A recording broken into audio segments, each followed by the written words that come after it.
O tema da minha mensagem aqui é: tudo tem um preço. Repita comigo: tudo tem um preço. Isso, tudo tem um preço. E a minha proposta hoje é mostrar a você que a família também tem um preço. Manter uma família, manter um casamento, manter uma estrutura familiar tem um preço. E eu quero usar um texto onde Jesus não está falando de família, mas ele está falando de quem deseja segui-lo, de quem deseja ser seu servo. E automaticamente, quando nós olhamos para o preço que precisa ser pago para aqueles que querem ser discípulos de Jesus, nós podemos fazer claramente um paralelo entre os valores que aqueles que servem a Cristo retêm no que diz respeito a casamento, a família. Então nós vamos começar, vai ser rapidinho, certo? Lucas 14, 25, coloque o texto na tela.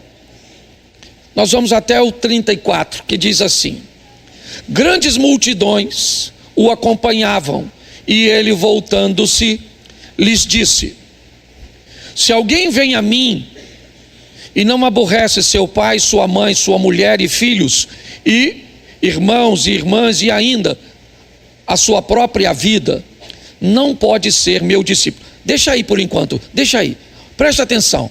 Vamos terminar o versículo 26, unindo o início ao final.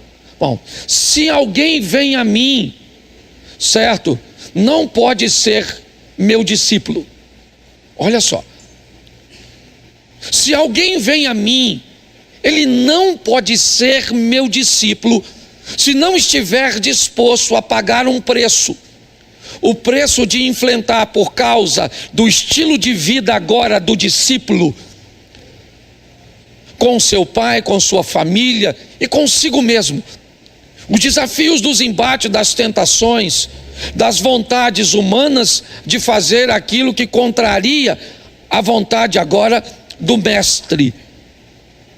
Jesus vai explicar isso de uma forma bem interessante. Vamos lá, verso 27. E qualquer que não tome a sua cruz e vier após mim, não pode ser meu discípulo. Pois qual de vós, pretendendo construir uma torre, não se assenta primeiro para calcular a despesa e verificar se tem meios para concluir, para não suceder que, tendo lançado os alicerces e não a podendo acabar, todos os que a virem zombem dele, dizendo: este homem começou a construir, mas não pôde acabar. Ou qual é o rei que, indo para combater outro rei, não se assenta primeiro para calcular se com 10.000 homens poderá enfrentar o que vem contra ele com 20.000? Caso contrário, estando o outro ainda longe, envia-lhe uma embaixada pedindo condições de paz. Assim, pois, todo aquele que dentre vós não renuncia a tudo quanto tem, não pode ser meu discípulo. O sal é certamente bom, caso, porém, se torne insípido, como restaurar-lhe o sabor? Nem presta para a terra, nem mesmo para o montouro. Lança-o fora. Quem tem ouvidos para ouvir, ouça. Olhe para mim, porque eu quero começar por aqui, onde Jesus começa a explicar o preço para servi-lo. A base que aquele que tem sã consciência deveria colocar antes de fazer alguma coisa. Aqui ele usa o exemplo da torre e diz que todos que vão construir uma torre deveriam descobrir o preço da torre antes de começar a construção. Aqui diz: aquele que vai à guerra deveria conhecer bem suas forças e material bélico e as forças e material bélico de seu inimigo. Para quê? Para que ele não pare a construção no meio do caminho e para que ele não perca a guerra. Jesus está falando da condição de entender que tudo tem seu preço e nada é de graça. Talvez a moeda com que se pague as coisas nem sempre seja o dinheiro, nem sempre seja coisas materiais. Mas às vezes você vai ter que pagar com favor, porque favor não se paga com dinheiro, favor se paga com favor. Às vezes você vai ter que pagar com tolerância, às vezes você vai ter que pagar com silêncio. Às vezes a forma de pagamento é ter que fazer alguma coisa, mesmo sem querer, porque essas também são formas de pagar. Mas é importante que você entenda que você terá que pagar ou terá sérios problemas. Então a minha pergunta é: você sabe quanto custa manter uma família? É isso que eu quero refletir com você. Quanto custa constituir uma família? A primeira coisa que vai te custar é que você vai ter que ser alguém destemido e ousado. Montar uma família custa daquele que deseja perder o medo. Ele não terá a resposta imediata para dizer: você tem certeza que vai dar certo? Não, eu não tenho certeza que vai dar certo. É lógico que eu não tenho certeza que vai dar certo. Eu não posso ter nenhuma garantia que vai dar certo. Ninguém tem essa garantia. Essa garantia talvez você não conseguiria dar nem mesmo para a sua própria individualidade. Se fosse dar certo, se dependesse só de você. Imagine se você desejar a garantia da união de duas pessoas. Quem vai casar precisa vencer o medo, a insegurança. Pessoas que não conseguem fazer isso vão se esconder por detrás de uma frase que eu até entendo e respeito, mas o Criador discorda daqueles que pensam assim, e eu vou ficar com o Criador. Quando Deus cria o homem sozinho, e logo depois ele diz que não é bom que o homem esteja. Então quando alguém diz que opta por ficar sozinho, eu entendo isso, tá certo? Ah, mas o apóstolo Paulo, ele também deu conselhos. Sim, mas ele disse: assim digo eu, não o Senhor. Na ótica de Deus, se casar é importantíssimo, e não mais simplesmente para crescer e multiplicar não, viu gente? Porque tem mais de 8 bilhões de pessoas no planeta. O planeta está precisando mais de gente não, tem que dar uma desafogada nesse negócio, certo? Mas mesmo assim, se casar é importantíssimo, só que custa perder o medo, certo? Porque tem gente que diz: deixa eu fazer uma pesquisa aqui, por favor. Ninguém está te criticando, ninguém quer se meter na sua vida, ninguém quer te segregar, não é nada disso. Mas quem aqui é convicto: pastor, eu não estou afim de casar? Levanta a mão, por gentileza. Pode levantar a mão bem alto. Vocês estão com medo, né? Olha lá, tem gente levantando a mão. Isso aí, Deus te abençoe. Isso. Não quer, não quer. Porque tem gente que fica com medo: pastor, tem medo de casar. Por quê? Porque você vai ter que vencer os exemplos negativos. Isso. Se você deseja construir uma família, pare de olhar os exemplos ruins. E olha que tem, hein? Eu estou até parando de brincar com isso, que eu acho que eu já estou desanimando as pessoas. Quando eu começo a falar o preço da luz, do gás. Esse dia o garoto falou: pastor, eu até ia, mas depois dessa palestra do senhor hoje, nem se você me der dinheiro eu vou. Nós vamos ter que vencer isso. Custa vencer os exemplos negativos. Na maioria das pessoas casadas, se você, principalmente se não tiver Jesus governando, se você perguntar assim, se você fosse casar hoje, você casaria? A maioria das pessoas vai falar assim, com outra pessoa, porque com a mesma não aprendi a lição. Então custa vencer os exemplos negativos. Eu acho o maior barato. Às vezes a gente vai evangelizar alguém e alguém diz assim, pastor, posso falar a verdade para o senhor? Pai, eu estar na igreja para ser igual o fulano, eu prefiro não estar. Mas eu queria te fazer uma pergunta, quem é que deu fulano como parâmetro para você? Não foi você mesmo? Tá assim de gente boa, você viu o pessoal aqui, 35 anos casado, um cara 35 anos pegando a mesma mulher, irmão? Tem que ganhar uma carteirinha de tarado, não é verdade? Pastor, o que? A minha proposta é mostrar a você que casamento e família não é uma instituição falida, não. Esse dia eu estava falando isso e alguém falou, ô pastor, acorda, em que mundo você está?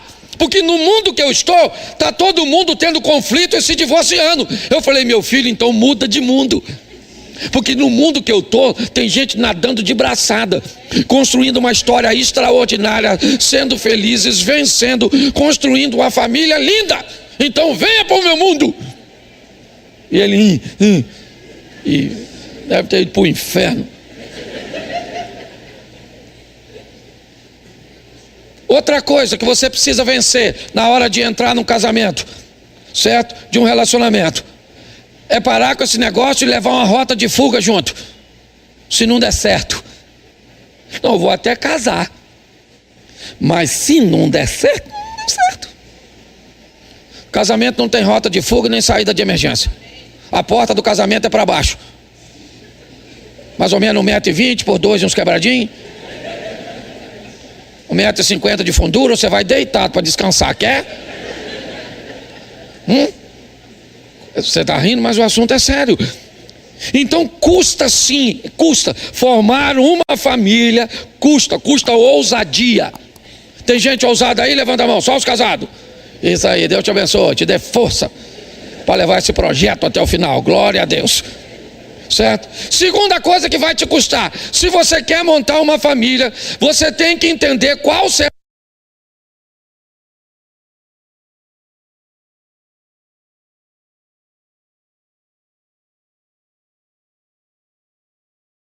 Acabou. O Lucas Agostinho usou tudo. Eu troco aqui, como é que é? Me dá uma instrução. Isso.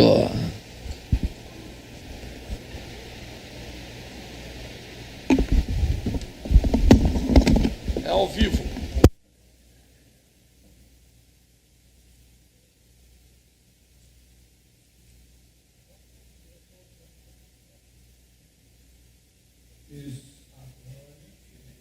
Senão eu não prego no segundo. Tá certo? Bom, vai custar de você descobrir ou entender qual é o seu papel a curto, médio e longo prazo. Tá certo? Se você é marido, não queira ser esposa. Entendeu, marido? Marido tem que ter função de marido, cargo de marido. Tem marido que pensa que é mulher. Uns caras esquisitos. Sério. Certo? Se a senhora é esposa, dona, pelo amor de Deus, a senhora tem o cargo de esposa, não queira ser marido. A senhora é forte, poderosa, mas não tem espora. Você consegue entender? Me parece que as pessoas se atrapalham muito na função. Se você quer montar uma família, descubra quando a senhora é a sogra e não o cônjuge. Sogra tem função, sim ou não? Sim ou não? Claro, quem é a sogra? O oráculo. A sogra é um oráculo pela experiência que tem ao longo dos anos. A véia amadureceu, a véia treinou seus filhos, a véia é uma véia sensacional. Então o que essa véia faz? Ela é muda. Fica onde? Na casa? E atende às demandas quando for consultada, oráculo. Entendeu? Mas tem umas velhas que parece que é mulher do filho. Tá? Eu falei para você, a mãe foi para lua de mel, louca. O cara casou, a mãe da moça foi. Ele chegava de manhã para tomar café, a velha estava lá. Surpresa! Essa velha não sabe o papel dela.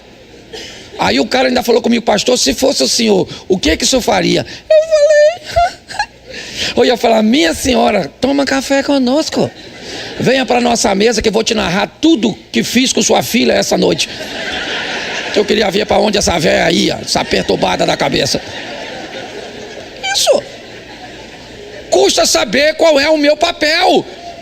Então, se eu faço parte de uma família, quem eu sou nessa família? Eu sou o cônjuge.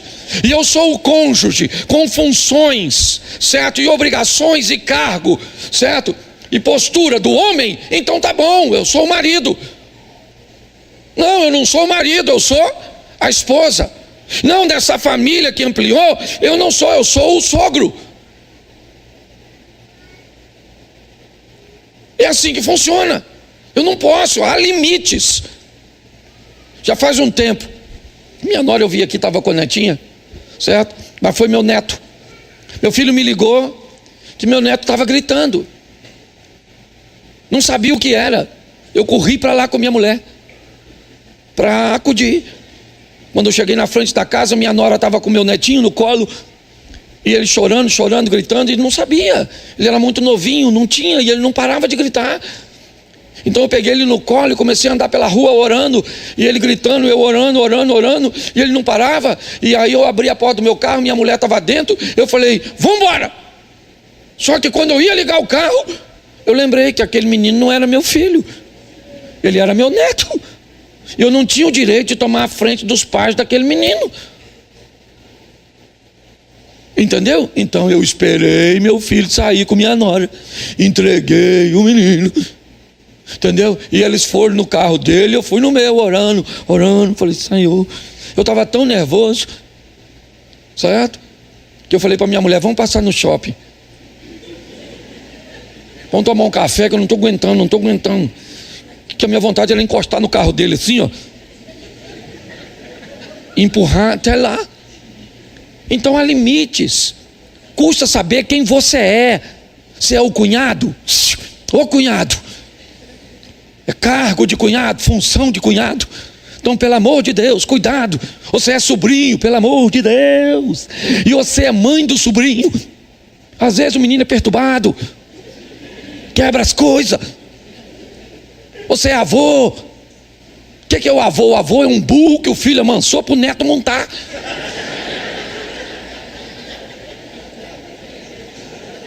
A grande verdade é essa.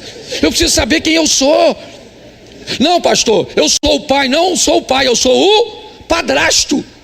Se ser pai já é difícil, padrasto e madrasta é para gente assim. Eu não servia, porque eu não tenho sabedoria para isso. Tem que ser gente do alto escalão, assim, quase anjo, para ocupar esse tipo de cargo de madrasta, de padrasto, porque você paga a festa de aniversário do menino, você faz tudo. O pai que não deu um tostão vem no dia do aniversário, você tem que deixar ele entrar porque ele é pai dessa criança, tá certo? E aí então, o que vai acontecer? Ele vai olhar para o filho dele, que você pagou a festa, e vai falar assim, e aí filhão, tá gostando da festa? E ainda vai ficar de olho na sua mulher, que é ex dele, e agora tá maneira porque tu tá cuidando. E o menino torcendo para a restauração da família deve estar falando, pega pai. Você consegue entender? A função, ela é extraordinária. Quem eu sou? Eu sou um enteado, ok? Eu preciso saber o quanto custa. Quanto custa ser um enteado? Quanto custa ser um padrasto? Quanto custa ser uma madrasta? Quanto custa ser um avô? Quanto custa ter um sobrinho? Talvez não ser Mas ter um sobrinho, ter um cunhado, certo? Ter um sogro, uma sogra, quanto custa isso? Quanto custa ter um cônjuge? Se você não sabe o preço, você ainda não está pronto para casar. É o que Jesus disse: antes de construir a torre, faça os cálculos. Tá certo? Terceira coisa que te custa, que você precisa saber, certo? Onde eu vou viver quando eu for formar a minha família? Também tem um preço. Você vai viver de aluguel? Você sabe o que é pagar aluguel todo mês? Hoje você mora com quem? Quando eu casei, eu nem sabia que pagava luz. Para mim, luz era assim: escurecia, ela acendia. As cores da geladeira eu pensei que aparecesse lá. Você está rindo, mas é sério. Então eu vou morar onde? Qual é a logística? Se eu não fizer uma avaliação, isso pode me custar caro. Eu tenho casa própria, beleza? Eu tenho uma casa própria no lugar impróprio. O cara constrói uma casa própria em cima da casa. Quem te falou que é própria? Você quer ter algum direito construindo uma casa no quintal dos outros? Antes de casar, consulte o advogado. Pega um conselho, certo? Faz no quintal. Você está rindo? A casa é até própria, mas o lugar é? Então deveriam olhar. Vai morar numa casa que é de herança da família. E família é o maior barato, porque olha só como é que é assim. A mãe tem uma casa. Olha que família maneira. Aí tem 4 filhos. Aí essa filha casou com uma pessoa responsável, o camarada é bem de vida, construiu uma estrutura e construiu uma casa para ele. Aí a outra casou também com outra pessoa, que tal, e construiu uma casa. Aí a outra também construiu. Aí uma foi morar na casa da mãe. E aí ela pensa que quem construiu a sua não precisa. Então eu agora vou morar nessa casa porque você tem a sua. Acorda, santa. Tem, porque meu marido construiu. Isso aqui é de todos nós. Vai ter que dividir. Olho grande. Você não precisa. Quem fala que não precisa das coisas é quem não precisa, não é você. Mas as pessoas não olham nada disso. Tá certo? Vão morar na casa com outras pessoas. Aí é uma família comunitária, né? Às vezes o quarto não tem uma suíte. Como é que faz amor? Como é que toma banho depois? Não pode ter nem uma sonoplastia.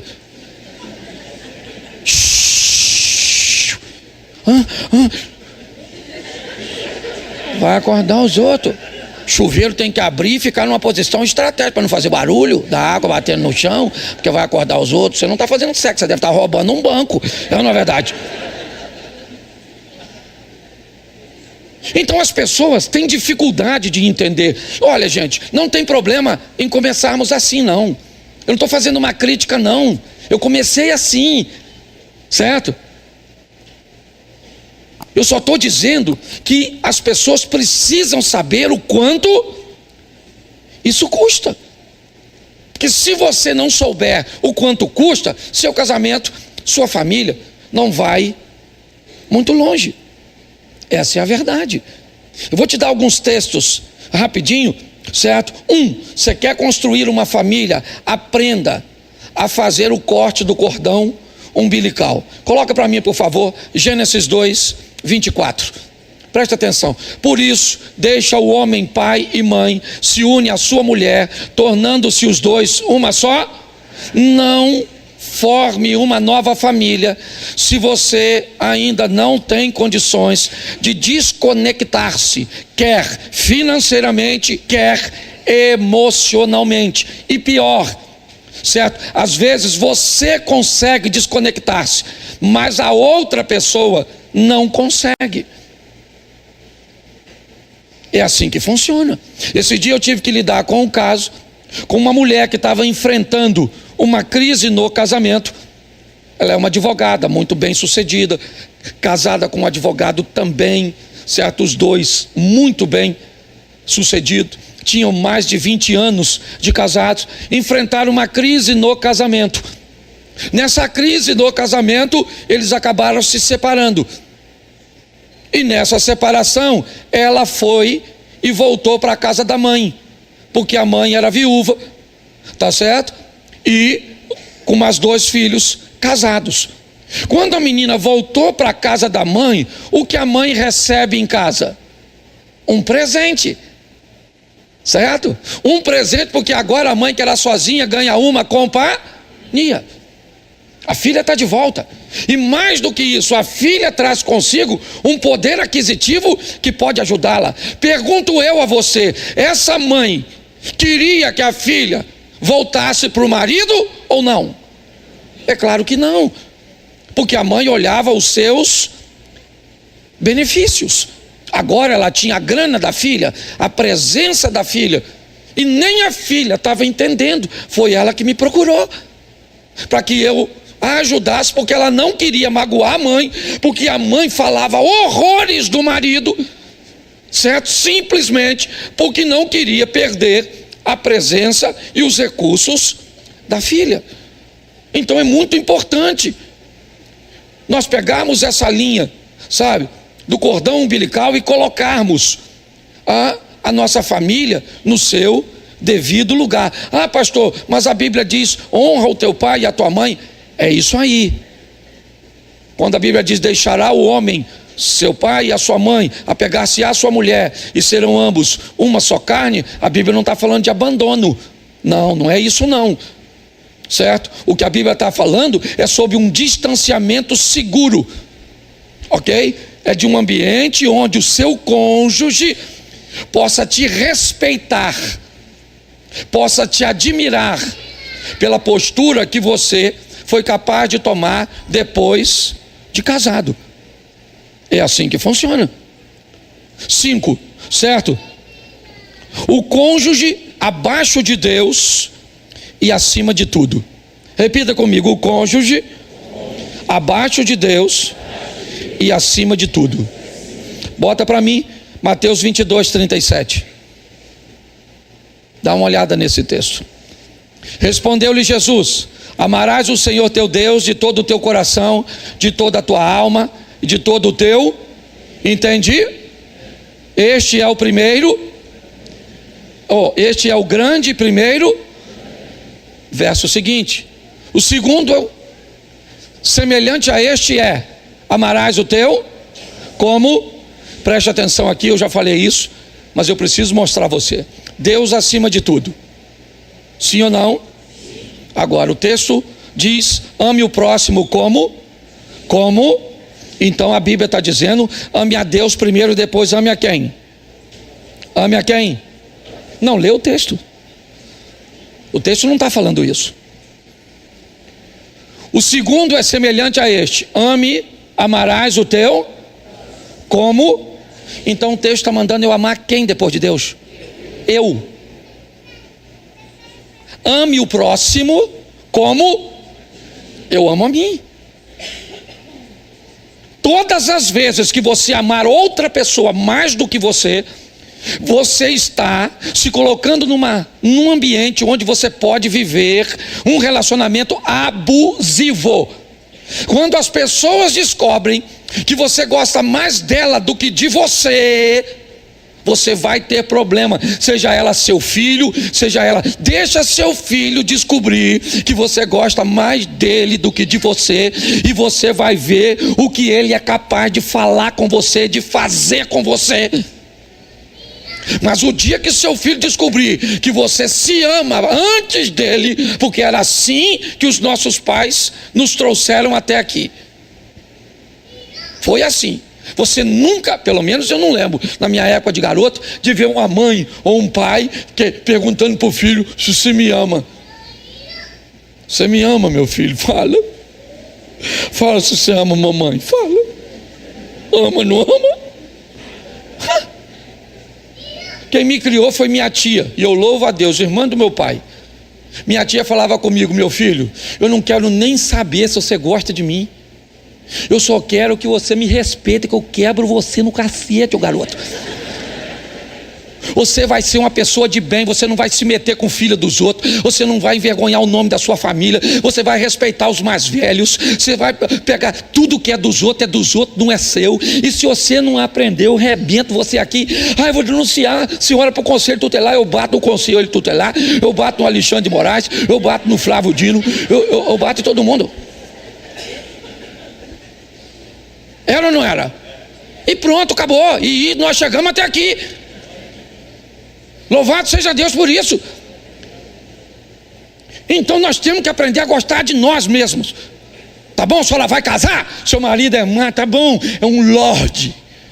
Mas a senhora fala para ele: ô senhor maluco, escuta uma parada. Eu gosto de você pra caramba. Eu gosto mais de mim. Tá bom? Não esquece disso não, que o dia que você esquecer eu lembro. Você tem que fazer isso, senão já era. Tá certo? Custa você ter que estabelecer um limite. É assim que funciona. Ame-se mais do que você ama o outro. A Bíblia diz: ama o próximo. Qual é o limite? Como? Ama o próximo como a ti. Não ame mais do que você só ama a Deus e pronto, acabou. Aí você consegue ir longe. Bota Mateus 19:5. E que disse: por esta causa deixará o homem pai e se unirá, tornando-se os dois uma só. Bom, aqui nós temos uma proposta, a proposta de uma fusão. Casamento não é uma união, certo? Se fosse uma união, dava para quebrar. Não que não dá para quebrar, é lógico que dá. Tá certo? O divórcio só acontece porque, preste atenção, aprenda uma coisa nessa vida. Tudo, pastor, mas Deus não é poderoso? Sim. Tudo aquilo que Deus diz que você não pode fazer, não pode. Você não pode. Não adianta. Se ele falou que não pode, se ele criou o não pode de verdade, não pode, nem que você queira. Você pode, sem equipamento algum, passar 10 minutos debaixo d'água, sim ou não? Sim ou não? Porque não pode.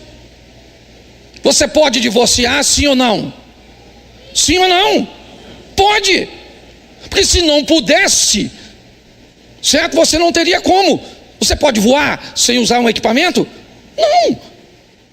Então, quando Deus criou, e criou muitas coisas que não podemos fazer, existem coisas que não devemos fazer, mas podemos. Eu preciso entender que me custa entender que o casamento é uma fusão entre duas pessoas. Eu não sou unido com a minha mulher, eu me fundi, sabe? É como misturar o café no leite. Isso é uma fusão. Não tem como mais separar. Lembra quando você ia naqueles encontros de casais que davam 2 massinhas e mandava você ficar misturando a massinha? E depois a massinha ficava de uma cor? Não era a cor de uma, nem a cor de outra. Era a mistura das duas. Certo? Isso é uma fusão. Então eu tenho que saber que me custa entender que eu me fundi com a minha mulher. E nessa fusão, nem sempre prevalece meus horários, nem sempre prevalece meu querer, nem sempre prevalece minha razão. Por quê? Porque eu não estou mais sozinho no casamento, tem outra pessoa comigo. É assim que funciona. Pastor, mas eu não concordo com isso. Então não se case. É assim que funciona. Tá certo? Mas se você for se casar, entenda que o casamento expõe a você a uma fusão. Algumas coisas importantes que eu preciso falar com vocês. Não vou dar o texto aqui para acelerar. No segundo, né, eu falo um pouco mais. Bom, levanta a mão todos os homens casados. Isso, você que não casou precisa levantar não. A Bíblia diz que você tem a obrigação, não é se você quer, de amar a sua mulher. Segura essa aí, querido. Pastor, eu amo. O que é amor? Deixa eu te fazer uma pergunta. O que é um bolo? Para ficar bem simplesinho. O que é um bolo? Um bolo é trigo, sim ou não? Um bolo é açúcar? Um bolo é ovos? Manteiga? Leite? Fermento? Sim ou não? Então isso é um bolo. Então quando você fala amor, você não tem como resumir amor a uma palavra só. Então preste atenção, porque essa é uma carga que nós vamos carregar. Se você gosta ou não, machão, foi para tuas costas, entendeu? Hashtag chupa essa manga. Tá certo? O que é amar? Amar é prover. Homem é provedor. A mulher prover, louvado seja Deus, está trazendo bastante coisa para cá, mas essa Deus botou aqui, ó, nas tuas costas, ô marmanjão. Provisão. Outra coisa, proteção. Tu tem que proteger, maluco. Se alguém for atirar nessa mulher, o que você faz? Esse dia eu vi na internet um casal que foi assaltado. O marido rapou fora, maluco. Deixou a mulher na linha de fogo. Falei,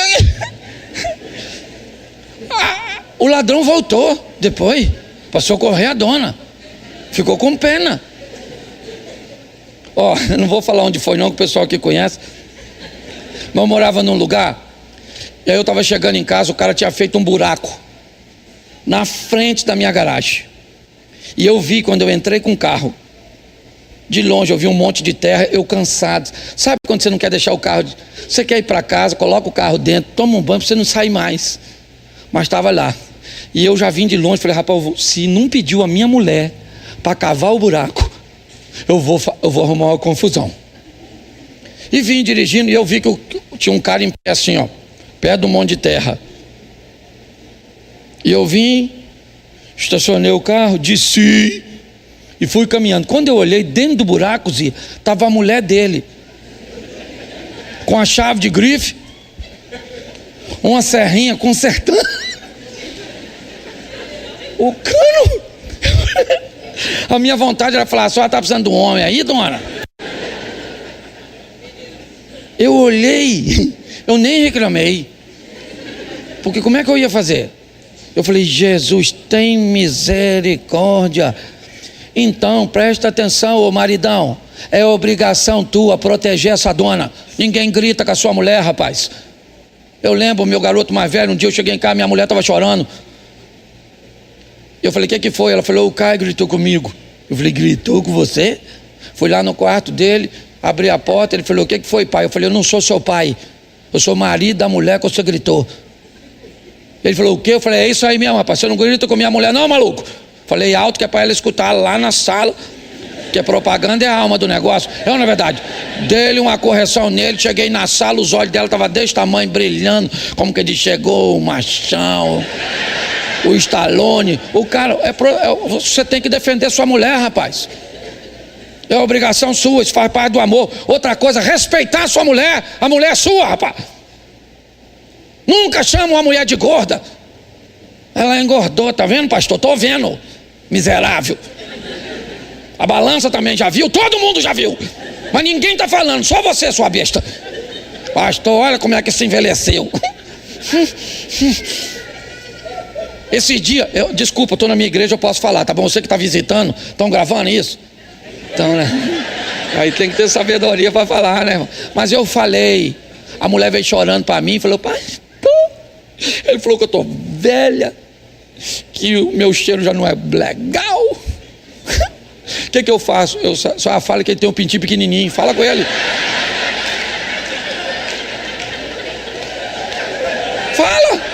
Fala que eu quero ver ele se meter com a senhora. Olha para mim aqui, casamento tem que ter respeito. Não se brinca com mulher dizendo que está velha, que está gorda, que está isso, que está aquilo. Não é assim não, rapaz. Respeito faz parte de amor. Posso ouvir um amém? Essa eu me lasquei, mas falei, não.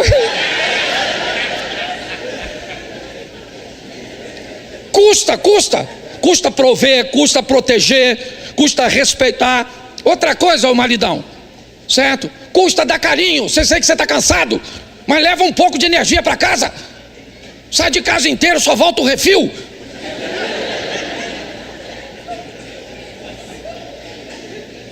A mulher fala: passa o rodo no banheiro. Pelo amor de Deus, tô quebrado, tô morto. Então morre, que ela arruma um novinho e bota no seu lugar para ver se ele tenta. Poxa, o trabalho é importante, sim ou não? Sua vida fora de casa é importante, mas não pode entregar tudo, tem que ter alguma coisa. Vai pelo menos na reserva. Já anda alguns quilômetros. Carinho com essa dona, passar a mão no cabelo dela, dar uns beijos na boca dela, aqueles beijos assim, nessas palhaçadas. Isso é barulho de passarinho novo com fome. Entendeu? E prazer. Olha aqui para mim. Prazer, o tempo é curto, já vai acabar já. Prazer. Homem que ama dá prazer à sua mulher, sim ou não, mulher? Homem que ama dá carinho, sim ou não? Homem que é homem respeita, sim ou não? Homem que é homem protege, sim ou não? E homem que é homem provê. Isso aí. Mas um homem desse parece que é uma franga, né? Fazendo tudo isso. Então eu preciso te dizer o que esse homem também faz. Ele sabe dizer não. Estou dizendo que ele é um babaca, não. Ele é ruim. Ele estabelece limite. Ele provê, ele protege, ele respeita, ele dá carinho, ele dá prazer, mas ele vai implicar com a sua roupa, vai implicar com o seu horário, vai ficar de olho na senhora, porque a senhora está maneira. Louvado seja Deus. Vai falar para seus filhos: não vai, e não vai. Certo? É assim que funciona. Então tem que entender isso. Eu não posso terminar sem falar das mulheres, né? Já massacrei meus amigos. Agora, toma, dona. Toma, se a senhora riu, chora, que a igreja é lugar quente. Mulher tem que obedecer. Não gostou não? Quer que eu continue falando delas? A Bíblia diz que a mulher tem que obedecer. Agora, mulher, seja franca para mim. Deixa eu voltar no capítulo anterior.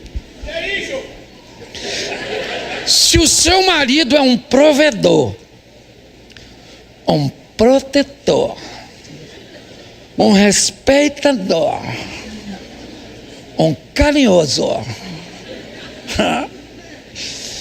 e um cara que tira seu fôlego de prazer, seja franca aqui, só para nós na intimidade. A senhora seria capaz de obedecer a um homem desse, santa?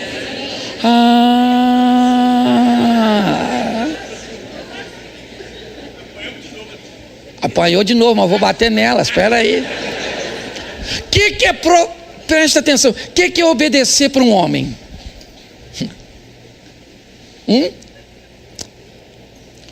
Uma das coisas que o homem entende por obediência é valorização. Valorizar o que ele está fazendo. Essa é a grande verdade. Certo? Quando uma mulher valoriza o que está sendo feito, o que ele está entregando, ele pode até não ser muito habilidoso, tá certo? Mas a senhora vai calibrando, a senhora vai ajustando esse cara.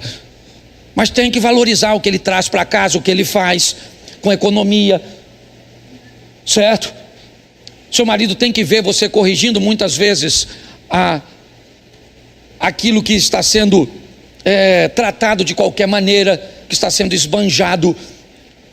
Quando um homem é valorizado, ele entende, certo? Que o que ele traz, que a forma que ele protege, que a forma que ele entrega, certo? Ela está sendo bem recebida. Então ele continua entregando, ele continua fazendo. Todas as vezes que eles sentem que não há valor, Esses dias eu vi um vídeo que me chamou muita atenção. A mulher disse para o marido: eu quero saber, ela não é mais nova do que eu, ela não é mais magra do que eu, ela não é mais bonita do que eu, então por que é que você não ficou só comigo? Ele disse: ela é mais suave que você, ela é mais doce do que você, ela não me manda calar a boca, ela não me critica o tempo inteiro, ela não faz eu me sentir o tempo inteiro que eu sou a única razão pela qual ela não consegue alcançar a felicidade. O que é isso? Um desajuste. Se o homem está entregando, ok? Valorização é uma postura de obediência. Não aquela obediência, tem que fazer tudo o que eu mando. Não é isso. É a valorização. É valorizar. É respeitar o marido. Sabe quando você respeita o seu marido? Não é quando você engole tudo que ele está falando, mas quando você em público segura e no privado fala. O marido entende isso como obediência. Passou do limite, você notou que ele está nervoso, ele errou na medida, está certo, cala a sua boca. Mas quando chegar em casa, fala: senta, querido, senta, porque eu sou uma só com você. Eu não quis te envergonhar porque eu te respeito, eu te valorizo, mas você passou do limite, não poderia ter feito assim, você não poderia ter se comportado desse jeito. Isso é respeito. Isso para um homem é obediência. Essa é a grande verdade. As pessoas estão trocando as palavras, estão colocando em ambiente equivocado, e aí os resultados são ruins. A gente fala essa palavra, submeta-se, né? Parece esquisito, mas se for biblicamente, vai dar bem certinho, tá certo? Então aprenda a respeitar. Respeite seu homem. Assim que ele passar do limite, às vezes a senhora nem precisa falar depois que criou o hábito. A senhora só faz assim, ó: querido, vamos embora. Deus abençoe, gente. Vamos embora, baixa a cabeça e vai embora. Vendeu uma imagem de respeito ao seu marido, mas quando você for embora, certo? Ele já sabia que tinha passado o limite, porque se descontrolou, e ele sabe que tipo de mulher ele tem. Para terminar, carinho e prazer. A mesma coisa que o homem te entrega. Seja carinhosa, dona. Seja carinhosa com esse homem. Está assim de mulher, ó, o homem está em falta, o homem sumiu. O homem de verdade, aqueles, você quer ver? Pega para um homem. Avisa o pessoal aí que vou atrasar um pouquinho, tá bom? Não sou pastor nessa joaça. É porque eu preciso fazer. Mas entenda bem.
É importante, certo? Nós entendermos esse ambiente onde nós vamos mostrar, né, para o nosso cônjuge o respeito, a admiração, ser carinhosa com esse homem, tá bom? Porque se você entrega carinho, isso para ele é obediência. Se você o corrige num ambiente privado, isso para ele é obediência. Se você o valoriza, isso para ele é obediência. Não é virar uma vaquinha de presépio, abrir mão de seus valores e de seus princípios para um homem mandar em você. Não é isso não. É uma cumplicidade onde todos entendem a sua tarefa. É assim que funciona. E prazer também, dona. Tem que oferecer prazer para o seu marido. Entendeu? Todas as vezes que vai fazer amor, parece que vai para o martírio. Então vamos.